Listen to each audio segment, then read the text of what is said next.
Welcome to another Triathlon podcast, the podcast that brings the electrifying world of triathlons right into your headphones. Journey into captivating conversations, share the excitement of race recaps, enjoy the humor only a triathlete would understand, and join us as we debunk myths and bring you the bare, thrilling truths of the triathlon world. So feel your heart pound, breathe in anticipation, and get ready to dive into the world of triathlon.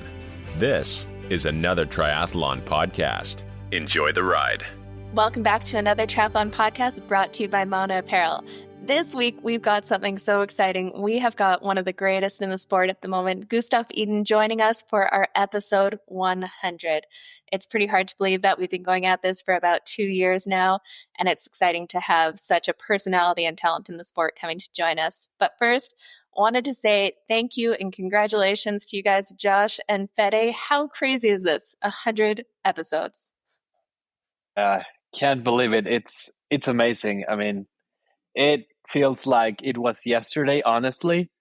And when we were talking before recording this, and Josh mentioned it, I was like, "Wow, we've come a long way." So really, really excited and happy to share this journey with you guys. It's crazy to me. I barely knew anything about triathlon when you guys let me come on the show and do that crazy segment about social media post of the week or whatever in episode 3 or whatever it was. And man, you guys forced me to learn the sport and really get myself involved in it. And now it's my full-time job and I'm getting faster at the same time. So I've said it to you guys both off the air, but I mean, thank you for everything you've given me in this sport and life and everything. It kind of started with Jenna and Fed invited me on the show to do one episode and see how it worked out. Yeah, it started with little cartoon images on the front of our podcast episodes and just kind of geeking out on triathlon. It's been so much fun to be able to catch up with you guys every week, see how your training and lives are going, how you fit it all in, and then just geek out talking about pro sport, which we'd all be talking about anyways. We just hit record. Our WhatsApp chat has gotten a little more frequent as we get further into it, and Jenna keeps dropping 100-mile rides on us. And Got to make you guys work a little bit. But man, this interview, you guys are in store for a treat. This was we have talked about who can we get for our 100th episode, and we always dreamed of one of the big names. And if we had somebody to interview, it would be great. But to be able to have Gustav on for our 100th episode, it was as good as it gets. And the interview itself is phenomenal. He's as funny and personal as you would hope and you hear on his own shows and stuff. And what a way to celebrate 100 episodes. Yeah, he was super open and just willing to chat about everything, which we appreciate, and definitely one of the fun personalities in the sport. So I think we'll call it there. I'm looking forward to the next 100 with you guys. But until then, let's celebrate this 100th episode with Gustav Iden. Take a listen. As mentioned, we've got a very special guest for our 100th episode here with Gustav Iden joining us on the podcast. And as always, joined by Fede and Josh. But let's get started by saying hi. Gustav, thank you so much for joining us. How are you doing today? Yeah, thank you for having me. It's all good. Mondays, as we're recording this, is a pretty chill day, so feeling well rested. That is always good to hear. So whereabouts in the world are you right now? Now I'm recording from my bedroom in Bergen, Norway, and it's actually sunshine outside. So and every day sun in Bergen is a good day. So that's it's good. What does an easy recovery day sound like today on a Monday? It's usually always swim. And then today I did 40 minutes of running and then some light stretching and some mobility work. And then some meeting and stuff. But pretty relaxed. Yeah, that actually easy, not like easy 200 kilometers. Actually easy, yeah. Yeah, so, that's good. If you're feeling fresh, Then you might put in like 1 hour run, 1 hour bike on top of the swimming. So then it's more like a normal day. But if you're feeling like you need it more, then just a swim and a run. Yeah. Is that up to you to decide? Like go up to an hour and then 40 minutes to an hour and then up to you?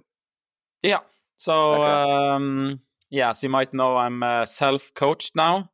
And with self-coached, that means that basically we have a squad of 3, me, Kristian, and Casper, who makes the training together, all the 3 of us. And we try to make it work for everyone, but we do also a lot of individualization. So, for example, Kristian had a pretty tough day yesterday, and tough not in a hard day, but it was, he had to DNF the bike ride and skip the run as well. So today he will then try to recover for tomorrow, because tomorrow is another hard day. Well, I also had like a bit of a tough day, but I managed to push through okay. While Casper, he was flying, so he might push a little bit more volume also on the easy day, just to balance it out, so we are more synchronized for the session tomorrow. Yeah, awesome. So we definitely know the 3 of you have been training and racing around the world together. When did you decide to make that switch from being coached to the 3 of you coming up with this training plan together? Yeah, it's been cool with the 3 of us traveling and racing. So we have actually been training together so much in the past. And for the triathlon nerds, you might remember 2018 when we came 1, 2, 3 in the World Series in Bermuda. So we have a long history together, the 3 of us. But the decision to really go back to the roots and go more together didn't come until the December last year.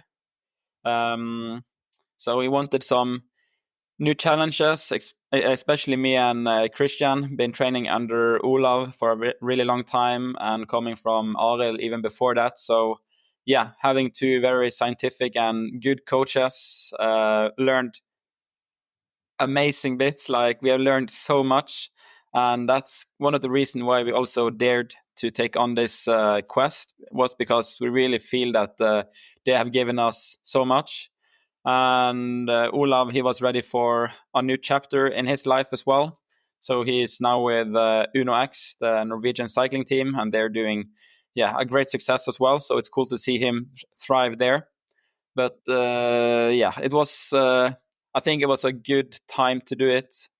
If you are in a relationship for a long time and it's, I wouldn't say starting to sour, but kind of people are having different interests and you push it too far, that's when the unfriendliness come in. So I think, we really managed to get the best out of all of us and had some amazing success. But it's always time for new challenges, and it's I'm really enjoying it at the moment.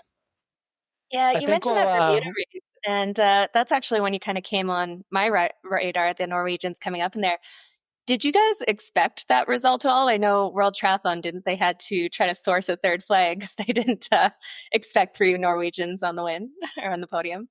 I mean, we did talk about it, but when you talk about these things in a group, it's more like, I wouldn't say crazy talk, but more like half talk, half dreaming. Yeah. So it was not like a complete surprise, because leading into that race, we were all in really, really good form and had a great altitude camp in Sierra Nevada and really preparing for this race. We had, like, it was the first race in Bermuda, but we tried to look at the course through Google Maps and stuff. And really try to. Was there some sound from me or no? No, it was. Okay. You're good. I could just start from like a little bit before. Perfect. Yeah, go ahead. Going into that race, we really looked onto kind of Google Maps and saw the course profile and tried to make a course in Sierra Nevada to really simulate how we thought that race would be. And we have done it a little bit before, but that was really the first time we tried to build our sessions geared towards like a specific course and what we thought the demands of the race would be. So we really came into that race super well prepared. And I think that's part of the reason why we really excel there. And but having 3 on the podium when none of us really have done anything major before, it was still a big surprise. Kudos to Google Maps, apparently. That's a first in triathlon, I think I've heard. It's certainly course recce's and things like that, but that's a different level from all the way up in Sierra Nevada. And then you created your own course and kind of rode it on a daily basis, huh? No, we built like the Bermuda session. I don't remember it exactly, but the cycling course there, it's reasonably flat, and then you have like a really steep hill, the Flora Duffy Hill, I think it's called now. So I think it was like 5 minutes of threshold and then 40 seconds of really high power, and then just repeating it for an hour or something. So it was very specific. So you, speaking of throwing it back a little bit, I want to go back a little further, only because you threw it out there to the world today when your buddy shared the duathlon photo from 2013. Yeah. Why don't you kind of tell us a real quick, because I mean, not every one of us that listens to this podcast is a triathlon geek like we are and have studied your race results and everyone's race results. How did you get to that point in 2018? And obviously now where you're at, we can get into a little bit more, but that 2013 photo looked, I mean, that was pretty epic with the duathlon days. Yeah, duathlon was and still is super hard. Like the second run is a killer. But I came from cycling, mostly cycling. That was kind of like the family sport together with my brother and sister and mother and father. We're a cycling family.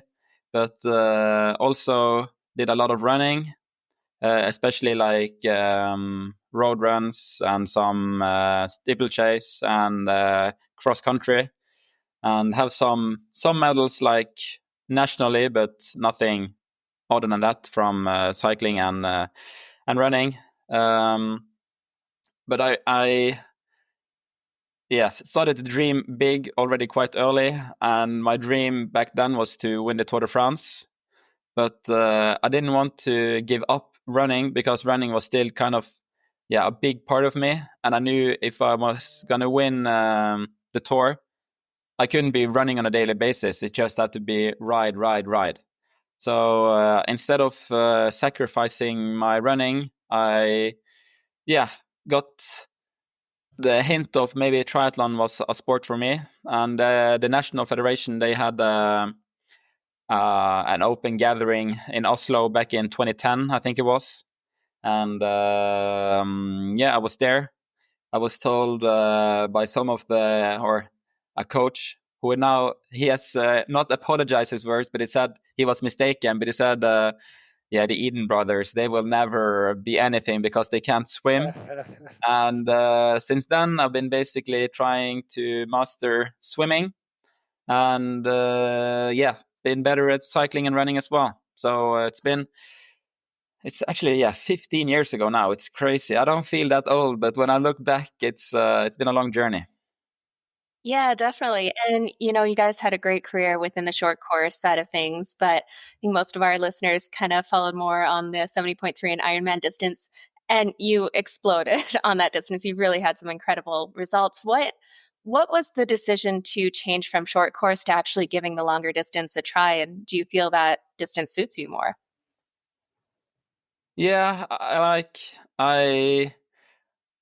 up until very recently, I really identify myself like as a short course athlete who did long course. It's not until maybe after 2023, I realized that maybe it's only going to be long course from here on, but I still have this short course dreams and ambitions within me. But you have to be realistic as well. I'm getting older, but I think long course is suiting me better. And it was actually, I did my first half or 70.3 already back in 2016 in Norway. And I think that was when the first time I really realized that the TT bike and the longer run actually suited me very well. I think I ran like a 111 there after a decent bike, and obviously overpacing quite a lot in the start of the run and fading towards the end, but barely made it to the finish line. But I guess that's all like the eager ITU guys' story of the 70.3. But the real switch, I guess, happened in 21, 22 after Olympics. That was kind of successful on my part, but nothing amazing, just like another day. And with Kristian's win there, it was kind of like a team success. But so I would say like 21, it was kind of the decision to really, really go long course. But I'm still, maybe I'm hoping for more within the short course, but I think it's going to be hard. Yeah, I mean, if somebody can do it, it's probably you. And but I wanted to talk to you about cycling. Is probably your first love, and tell us a little bit about your cycling love and where did it came from. Yeah, so cycling, it's just fun, and especially the speed and the efficiency. It's amazing, and it's something about the mix, about being free and don't think about too much, but also you can really, really dig deep and think a lot about equipment choices and tires and aerodynamics and position. So it's both that part of being wild when it comes to cornering and being efficient there, and also smart with equipment. And so it's just, for me, cycling has everything. What I don't like about the pure sport of cycling is like sometimes it's too much team politics, and you have to be liked by the DS to get your role within the team. And even if you are great, they might put their money on someone else. So it's cycling is a great thing to watch, but for me, I think cycling would be maybe too team structured, and I couldn't do whatever I liked all the time. But with triathlon, you still have that aspect of cycling and really tinkering with your bike and figuring things out, but you're free to do whatever you like. You might be last if you go too hard on the bike, but you have the opportunity to do it at least, which is a good one. Yeah. Speaking about tinkering with your bike, some of your posts are pre-race, and you have this crazy bike position or this random setup. How much of it is actual Gustav Iden input in trying to be better, and how much of it is you trolling with the rivals and getting in their heads and be like, oh fuck, if Gustav is doing it, I should do it? I don't think I ever done like intentionally trolling or taking a picture and thinking, okay, this is going to mess up with them. But when I first have like a post, I know like, okay, this is going to fuck with some people. Like some people are not going to think this is legit. But for example, my position for Hawaii in last year, it was like a legit position. That's what I was riding because it was the fastest position for me at the time. The issue, or like the reason why it was the fastest position, was that because I was rather unfit in training. I didn't hold too much power, and I just felt weak all the time. I couldn't really put my balls at or my energy at having a position that was really powerful, that I could ride a lot of power, but sacrificing slightly with aerodynamics. I just went pure aerodynamics because I didn't have any power, because my training was lacking. So now I'm going back to kind of like more an old position of mine, and it's not much slower in terms of aerodynamic, but I can push much more power, and it's more like a position where I can play around a little bit more. I'm like not as locked in, so I think it's going to be really good for Nice. But I am not a troll, actually, even though it might come across as a troll. But we love to believe the comedic side. I mean, obviously the three of you watching your episodes and stuff, the banter is some of the most enjoyable pieces of all of it. We love the knowledge and the nitty gritty and all the testing and everything you guys do, but the comedic side of the three of you, I think, is what a lot of us appreciate. And we were actually talking to Connor from On Your Left earlier today, and what he's trying to do and bring back that comedic side to triathlon, and we're all so dialed in all the time to actually be humans again sometimes and just enjoy what we're doing. So we can appreciate it. And is that something that you guys like talk about all the time, or is it literally just naturally who the three of you are, and especially the two of you? Yeah, I think we are quite ourselves all the time. Like Casper, he's been more in the background a little bit, but he's finding himself more and more. And I think he's also, a great character. He just needs to, be a little bit more used to being in the limelight. Of course, it will come when his performances. He's in great shape. I think Kristian, he is a guy who is he's extremely funny, but he lacks the communication skills that come across as funny. But if you know him, and you have to know him very well, then he's funny. Sometimes I also miss out on his irony, but his ability to communicate and the timing is not there. But his comedic side is definitely somewhere to be found as well. So you're saying we need to try. Oh, I was just going to say that you're saying we need to work on Kristian's delivery, but that the intention is there. Just the delivery needs to be, okay. Yeah, he needs to go with Jerry Seinfeld or something to really hone in his delivery and communication skills. Yeah, it seems like you guys take sport and performance very seriously, but you don't take yourselves too seriously. You actually have some fun with it and enjoy the training. Yeah, for sure. Our training is always like number one priority. And if someone comes in the group and try to not make fun of the session, but kind of just are in like a goofy mood, when the mood is obviously going towards like, now we have a VTMX session. Now it's no room for jokes now. Then it's like different. But I think we all know each other very well. So we know when to switch on like the serious side and when to kind of be more relaxed with it. And obviously it's days where we don't talk basically at all in training. We just show up and do the work and then go and make dinner. Like it's not always we're talking, but we're with each other so much. So that's natural in any relationship, I guess. Yeah. You mentioned your position and the lack of what you deem to be your true fitness in Kona last year and the reason for the position change on the bike. With that knowledge, changing the position was obviously done to get the best out of you on that day. Did you still feel like you had a chance based on getting a little bit more aero, or did you know it was going to take a Herculean effort and like the wind was going to blow at your back and nobody else's type day?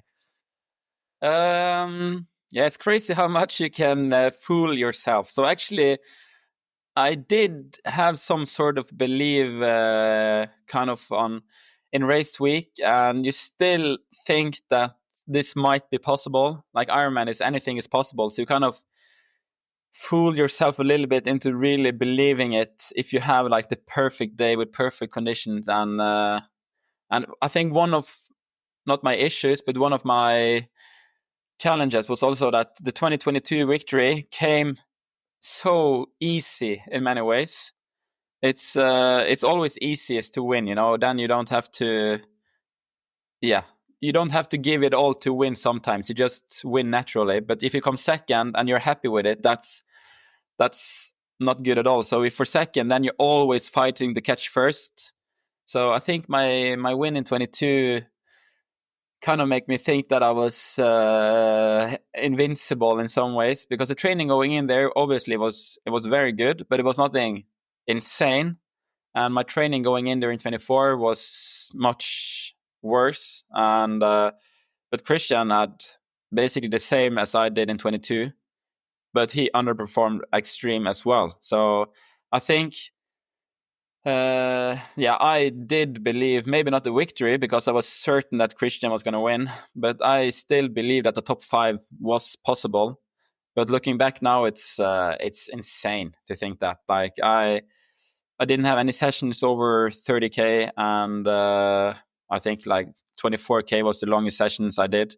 So I think looking back now, it's crazy. And I've been kind of wondering, you guys are targeting the Ironman Pro Series this year and traveling around together, training together. What is the headspace like going into these races, knowing that potentially your top competitors could be the 2 guys that you're training with all the time and racing against? Like, how do you kind of deal with that mentally, I guess? Yeah, we are quite used to it now. We said before the start of the season that it's going to be at least one Norwegian on every podium where we're racing. And it was a surprise for all of us that was me that ended up doing the work in Oceanside. But that was good. I saved the team honor. But yeah, racing with Kristian and Casper, who is maybe my main competitors, it's definitely an advantage. We can talk a lot pre-race about tactics and what we think will require to win there. And obviously, like, if I come second and Kristian wins, he has a better race than me. But that's not because he was doing something like magical in training. It was just because he was better than me. So it's not like any hard feelings. And I think that's kind of what drives us the most as well. It's obviously to win, but to win, you really need to perform your best, both in training and in racing. And it's not like I want to just win a race with low competition. I want to race the best in the world. And Casper and Kristian is the best in the world, at least some days. So, I don't see it as an issue. It would be worse if suddenly Casper decided to keep secrets within race days. Like, if he, the day before the race, shows up with like a different equipment, or he dodges like the last swim session to do swim on his own, like, that is much worse. But as long as we are open about it and communicating, then I feel like it's a big advantage to be 3. Yeah, I think that's part of the magic of you guys being together for so many years and keeping honest to yourselves and being friends first and then competitors. And because honestly, it feels to me that obviously you want to win, but if it's not your day, you rather have Casper or Kristian win above anyone else, and you're genuinely happy for them. So I think that's a big part of your success. And now that you're selfcoach.com, it's going to be a big part of you guys. Yeah, and also it shows that obviously every person is different and requires some individualization, of course, but it also shows great self-confidence in me for that the training plan we're managing ourselves and the day-to-day life, it is the correct way to do it. It's just that I didn't get it kind of everything right this time. It would be way worse if all of us were underperforming. Then we really need to sit down and evaluate what we're doing wrong. But as long as the whole group together, as in an average, goes faster and faster, I think that says a lot about the way we choose to do things.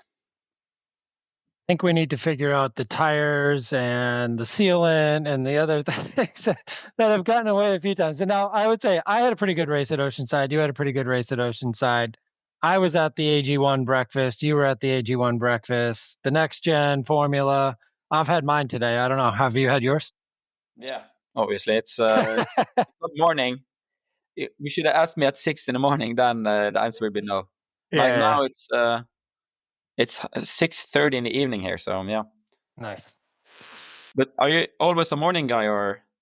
So I typically will have mine first thing in the morning, and then immediately refill the bottle, put it in the fridge, so I have a nice cold drink, and then I'll mix it in the morning, and it's kind of just become a routine first thing in the morning. And unless I have a really hard session that I'm going to do early in the morning, I might not have it right away and then have it after. But typically I don't work out too early in the morning either. Usually on work calls and things like that before I work out. So yeah.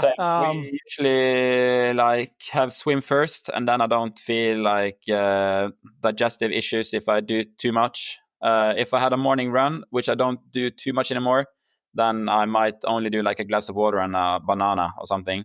But since I'm jumping in the water at like 8:15, and I do my breakfast like at 6:45, then I have the same routine basically every day with a double espresso, AG1, and then some bread. Awesome. Well, be like Gustav, go to drinkag1.com and grab yourself the next gen. There we go. Okay, so I got to ask, obviously you guys take sport so seriously. When one of you has a great performance like Kristian did in Texas, is there any after party you're celebrating afterwards, or is it straight to bed, recover, and get ready for the next race in there? I don't think we have done any after parties in some years. We have sometimes we usually have team dinners. Like in Texas, we had with Shimano and On, and we just meet up with the partners, and because on training camps we're usually quite isolated, and just being me, Kristian, and Casper can become a bit tiring. So at race week, we usually try to meet up with sponsors and partners and have dinner with them. And then I don't think we did anything particular there. I think Marbella, that's going to be the party town this year. Then we're going to have a party. But no, we don't celebrate in that way. Are you going to be celebrating a $200,000 check party, or like whose title is that going to be at the end of Marbella? Yeah, if you're talking about the Pro Series, now I'm pretty far behind already, and it's no chance really for me to catch up to Kristian unless he has bad luck, and let's hope not. So yeah, I hope to perform good on my remaining races. I have 2 full ones and a half one, so of course I can score a lot of points. But to get full score, it's impossible now. I'm not going to do an extra race just to try to get more points in. But as much as I do like the Pro Series and approach there, it hasn't gathered respect as the single day races yet. And that might change in the future as well. The same with the T100. I feel like they were kind of pushing quite hard to call it like a world championship last year. And it might be correct that it's a world championship, but for me, it hasn't really gotten the respect as like the one-day races have in Ironman, like in Nice or in the 70.3 World Championship this year. So obviously, I want to perform at the Pro Series, but only because that Pro Series performance mean that I have done 5 good races. But for me, all the Ironman kind of honors and respect this year is in Nice. That's where you have to show up to be the king of 2025, I would say. Absolutely. Now, we put it out there, and we've got a couple questions from the audience, things people are wondering about you. So we'll dive into a few of those. And first question we had was, if you had to pick one, Olympic gold medal or Ironman World Championships, which is bigger in your mind? Olympic gold. Yeah. I mean, I already have the other ones. I know how that feels, but the Olympic gold, it's something that transcends triathlon. Like most fans of sport know about Hawaii, of course, but the Olympic gold is so universal. Like it's not many people on earth who doesn't know about it. So that's kind of it's just bigger. Yeah.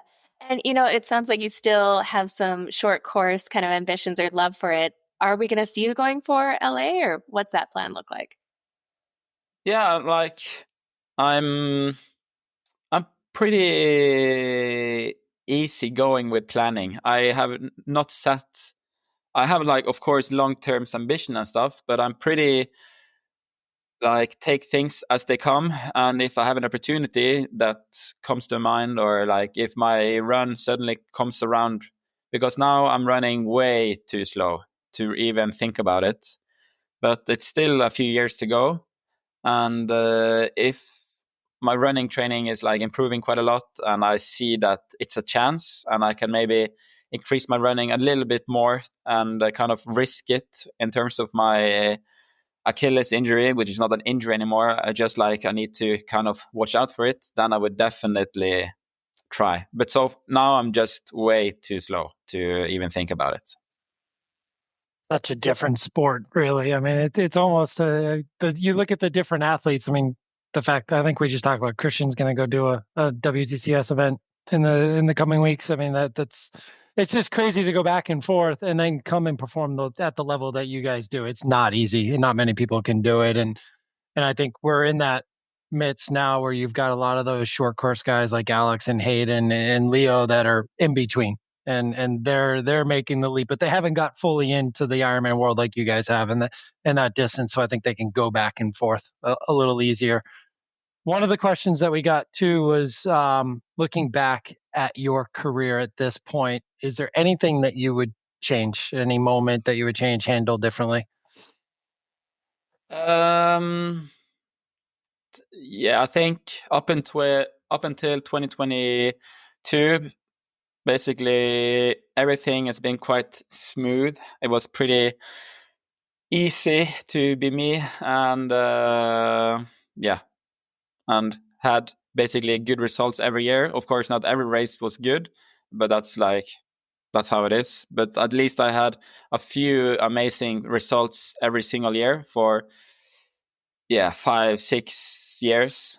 And then I think the thing I really would have done differently, but it's so hard to know in the moment, was to just kind of take more time off in 23 when my mother passed away. And it was just like, I felt like it was deeper than that. Like, of course, losing a mother is one of the worst thing you can experience in life, but it was kind of, I felt in the moment it was even deeper, that I was almost going into like a depression or something similar. So I think, but again, it's so hard to know in the moment, but to take more time real off and just step more real away from the sport, because I was still so eager to go to Paris and trying to race again and again and again, and kind of performing okay in training, in some training, but be completely off other days,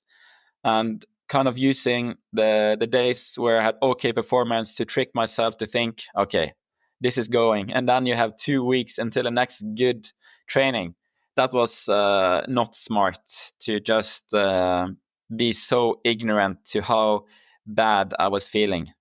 But and then I kind of thought that things were going better. But even last year I had some periods where I was tired and didn't feel like this was me anymore.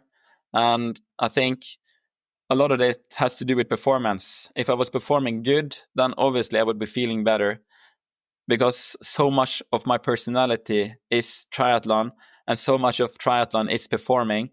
So I just felt like when everything was good in training, then my life was good, but feeling worse in training, that everything was feeling bad.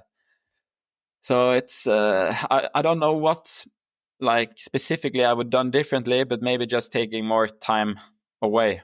But it might not be anything better even, because you never know until you tried it out. But the last 2 years have been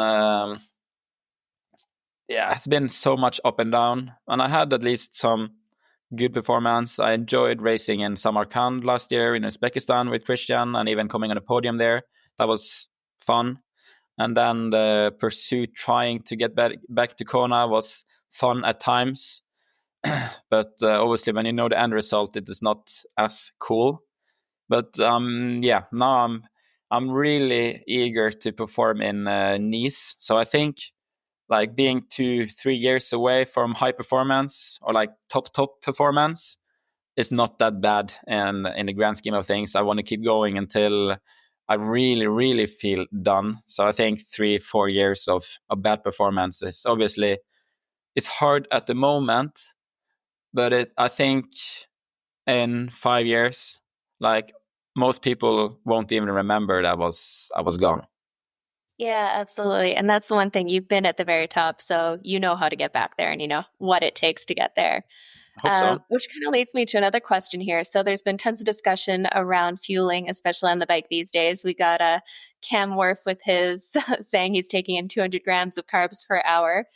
Where are you guys at on the nutrition side for kind of how many carbs you're taking in on the bike? Yeah, I've been slightly lower than when I was in top shape.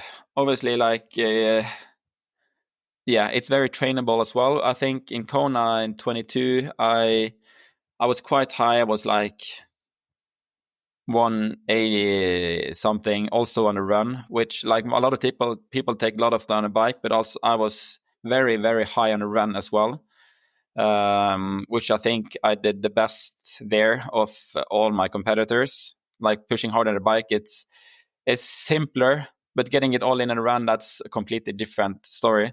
So I think I will get back up to 180, 190, maybe not 200 for Nice, and then maintaining it for basically the whole race except the swim. But the swim you have to kind of preload a little bit and try to be extra on in T1 as well. So kind of fueling quite soon before and after. But trying to get up to Cam and do it for the whole race. Taking a Jenna's point, I got a couple of questions to ask you, but first one is, what are your top 3 things you would suggest to an age group athlete that's between the 430 and 420 mark to get closer to being sub 3, nutrition-wise, training-wise, and equipment-wise? Nutrition-wise, I would say, try to eat normal. Like, I don't do anything crazy with my food. Like, I do AG1 and then I eat quite normal food, but high in carbs, obviously. But other than that, I think don't overthink it too much. And for training, I would say focus on maybe 3 key sessions around your week. If you're around like 430, then I would say swim is not that important. So maybe have 1 week where you have 2 hard bikes and 1 hard run, and the next week maybe 2 really like focused runs on a focused bike. Not that you can't do more around it, but try to kind of build your week around those 3 sessions maybe, and then build around there. So what we're saying is like we have maybe 6 quite high intensity sessions a week, and we try to do as much around those sessions without impacting negatively on the key sessions. So obviously a normal age grouper would have a lot more time constraints than we are. We can train the whole day if we want to, and if we thought that would actually make us better, then we would have done it. Try to train as much as possible around your daily life and still have high performance on those 3 sessions.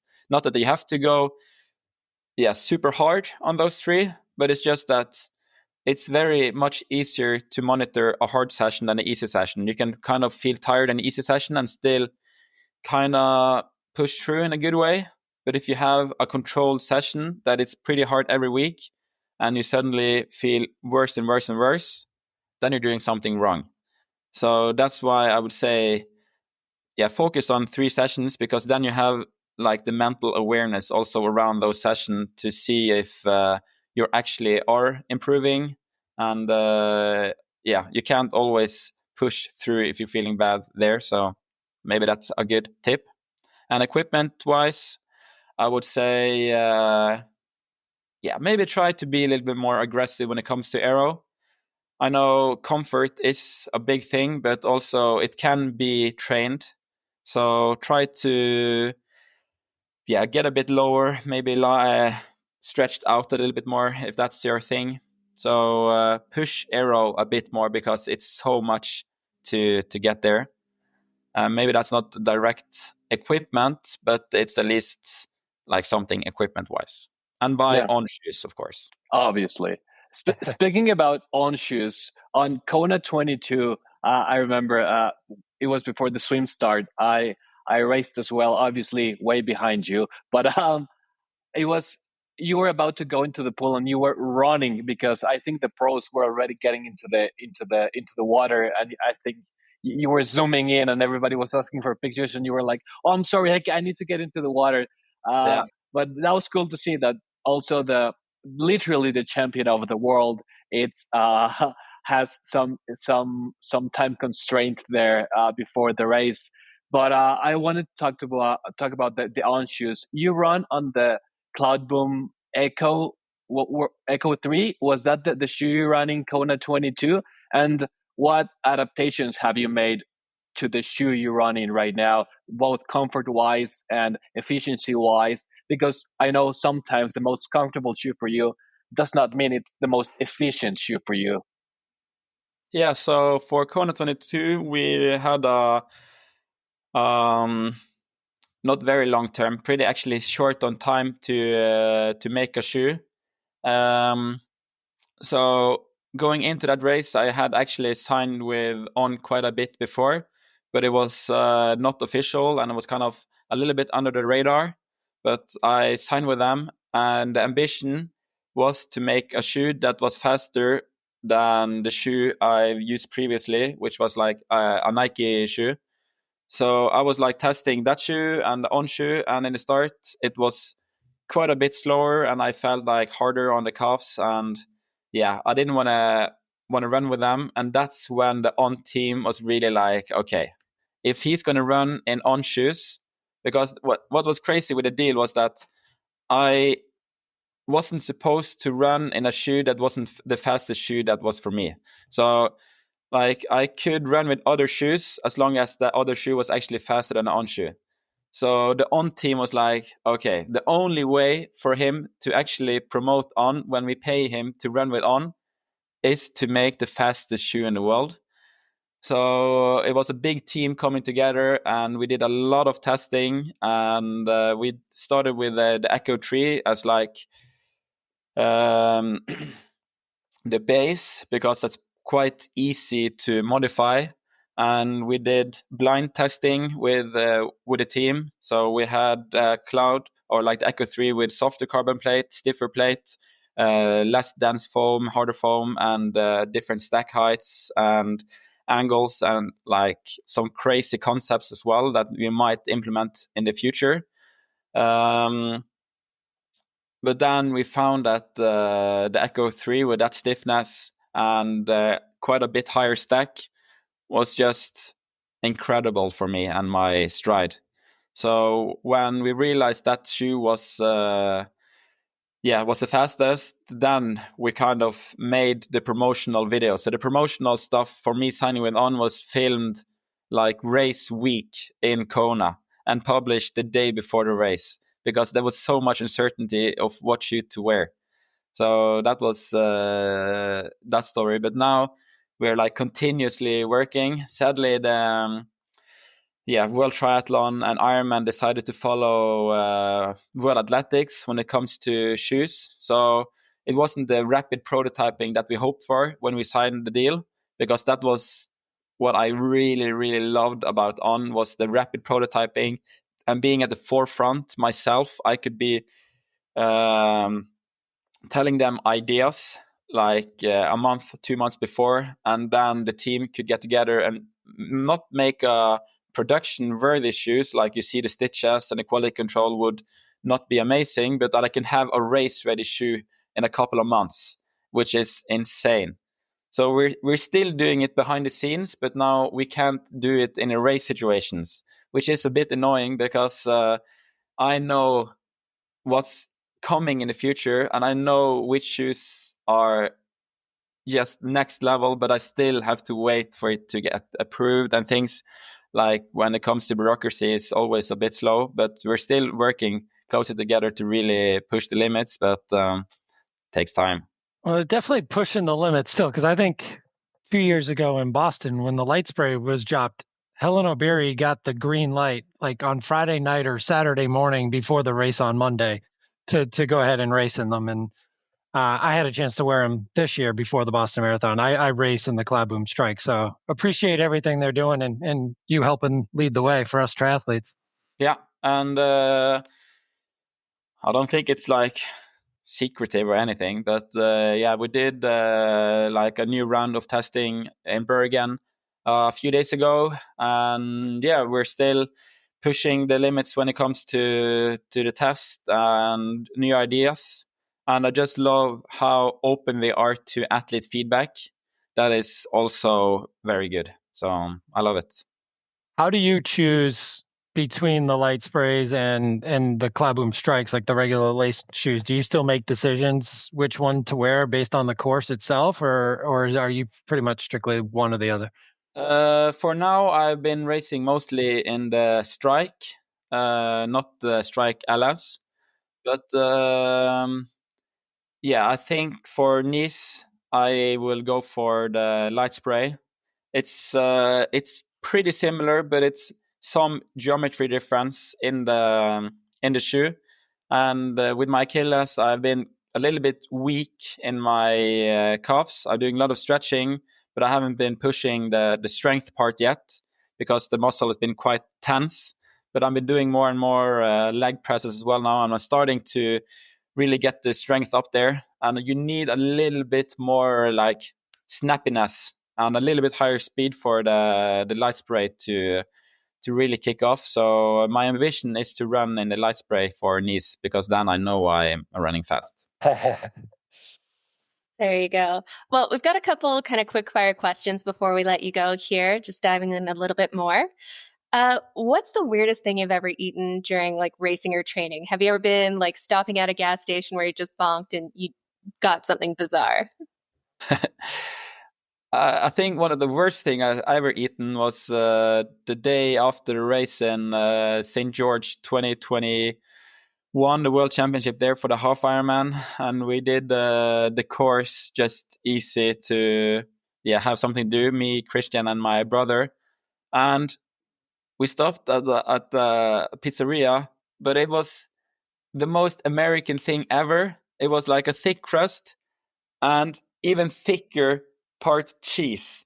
And it was so horrible. Like that amount of cheese was just, and a day after a race, you're kind of hungry, but you're feeling like a nauseous kind of way.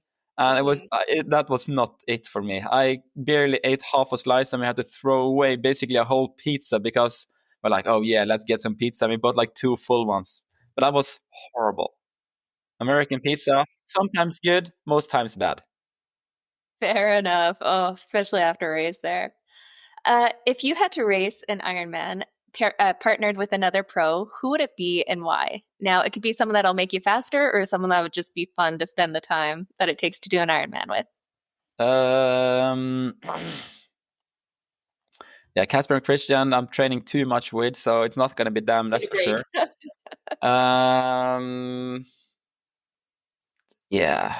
Maybe Robert Kalin. He's very tall, so it's nice to get a draft behind him. He can pull me on a swim and a bike, and then we run together. I'm a better runner, so I would have more enjoyable running, and I will just draft him on a bike. So Robert. And he's also a very fun guy. And I can speak Norwegian, so that's also a good plus. Magnus and Callan, I think, are going to be our 2 most popular answers for the drafting benefits. But Magnus, he's a little bit harder to speak with because Norwegian and Swedish is pretty simple, but Norwegian and Danish sometimes is a bit worse. But Magnus is also quite easy to speak Norwegian with. Now, if we added a 4th discipline to triathlon, what would be one that would give you an advantage? I'm an okay dancer, I would say. I have some dance. Have a dance go down? We need to see this. So that would be point-based, of course. So dancing and singing, I think that's kind of where I would be better than not like the general population, but the general triathlete for sure, especially dancing. I think most people are quite stiff. Man, so based on the points that you get a head start into the swim. Yeah. There we go. I like it. We may need to see a battle like that go down at after one of the races this year. In Marbella, that's There we dancing, go. Marbella dance off. Dancing with the Stars Marbella edition. Yeah. Now, what's the walk-up song? We got to figure it all out. Ooh, yeah. I don't know. Must be something Norwegian. We have a lot of good music here. Yeah. Well, that leads into the next question. What is that song that gets you kind of pumped up, whether it's a guilty pleasure song or just something that gets you fired up to race or go hard in a session? I have a very changing playlist. The one bad thing is maybe that I'm still, I don't know, it's hopeless, but I'm still a big fan of Kanye West. He's crazy, even more than before. But yeah, you have to separate the art and the artist, you know. He has some good gems, man. Yeah, and it's too good to not listen to him, even when he's crazy town. Yeah, crazy town for sure. Last question or quick fire. What is a piece of advice that you've gotten over the years that's really resonated with you?